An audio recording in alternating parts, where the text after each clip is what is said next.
বিশিষ্ট সরকারের এখানে ধারণা দেওয়া হয়েছে। তা দ্বিকক্ষ বিশিষ্ট সরকারের ধারণা এটা কী রকম, এটা আমরা পূর্বেও আলোচনা করেছি।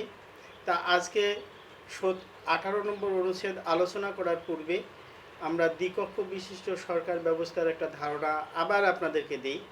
সেটা হলো 1 থেকে 4 নম্বর দল হবে সুপার পার্টি, এবং 4 নম্বরের পরে যে দলগুলো থাকবে সেগুলো হলো রানিং পার্টি। অর্থাৎ এদেরকে এরা প্লে অফ খেলবে, যেমন খেলার মধ্যে 8 নম্বর পর্যন্ত এরা সুপার পার্টি, এবং পরে যারা খেলবে তারা হলো প্লে অফ। এরকম 1 নম্বর থেকে 4 নম্বর দল হলো সুপার পার্টি, আর বাকি 4 নম্বরের পরে যে দলগুলো থাকবে সেগুলো প্লে অফ খেলবে।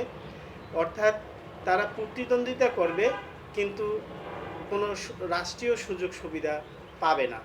তারা যদি কখনো 4 নম্বরে আসে, নির্বাচনের পর 5 বছর পর পর যে নির্বাচন হবে সেই নির্বাচনে যদি তারা 1 থেকে 4-এর মধ্যে যে সমস্ত দল থাকবে সেই সমস্ত দল থেকে 2 জন করে সদস্য নিয়ে তৈরি হবে সাংবিধানিক পরিষদ। সাংবিধানিক পরিষদের যিনি সভাপতি হবেন তিনি অবশ্যই একজন মুফতি অথবা মুহাদ্দিস অথবা মৌলানা হতে হবে। তিনি বাংলাদেশ জাতীয় কেন্দ্রীয় মসজিদে ইমামতি করবেন। একদিন সাংবিধানিক পরিষদের সভাপতি ইমামতি করবেন এবং জনগণের সাথে সরাসরি মত বিনিময় করবেন।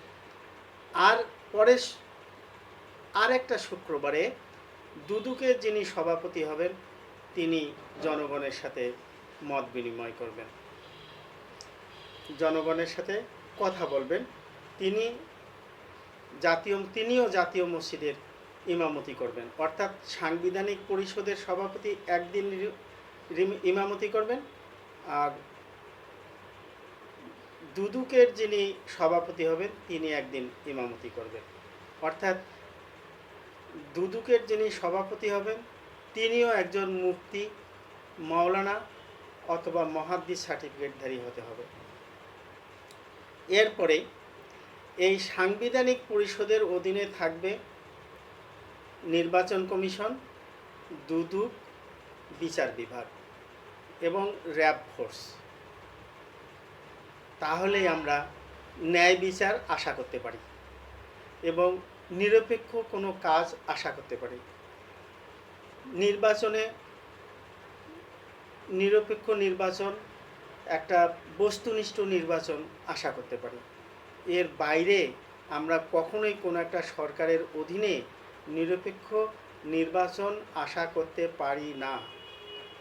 আর এই সংবিধানে যদি আমার এটা সংযোজিত না হয়, বর্তমানে যে সরকার ব্যবস্থা, এই সরকার ব্যবস্থা যদি চলতেই থাকে তাহলে প্রতি 5 বছর পর পর এই জুলাই ঘটনা ঘটতেই থাকবে, আমরা মরতেই থাকব, আর রাজনৈতিক নেতারা তাদের কাজ চালাতেই থাকবে।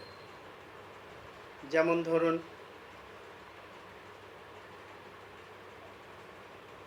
আবু সাইদ মারা গেল, আরও এরকম অনেক লোক মারা যেতেই থাকবে, আর রাজনৈতিক নেতারা তাদের সন্তানদের সুরক্ষা দেবে, বিভিন্ন দেশে বিদেশে লেখাপড়া করাবে, আর আমাদের দেশ থেকে টাকা চুরি করবে তার সন্তানের কাছে পাঠাবে। তো এরপরে আমরা আলোচনা করব 18 নম্বর অনুচ্ছেদ। বিভাগীয় সংসদে রাষ্ট্রের কল্যাণে কোনো আইন পাশ হলে তা উচ্চ কক্ষে অর্থাৎ জাতীয় সংসদে যাবে। জাতীয় সংসদে আইনটি পাশ হলে তা যাচাই বাছাইয়ের জন্য সাংবিধানিক পরিষদে যাবে। সাংবিধানিক পরিষদ যদি মনে করে এই আইন রাষ্ট্রের জন্য কল্যাণকর, তাহলে তা রাষ্ট্রপতির কাছে স্বাক্ষরের জন্য পাঠাবে, অন্যথায় সংশোধনীর জন্য সংসদে ফেরত কিংবা বাতিল ঘোষণা করিতে পারিবে।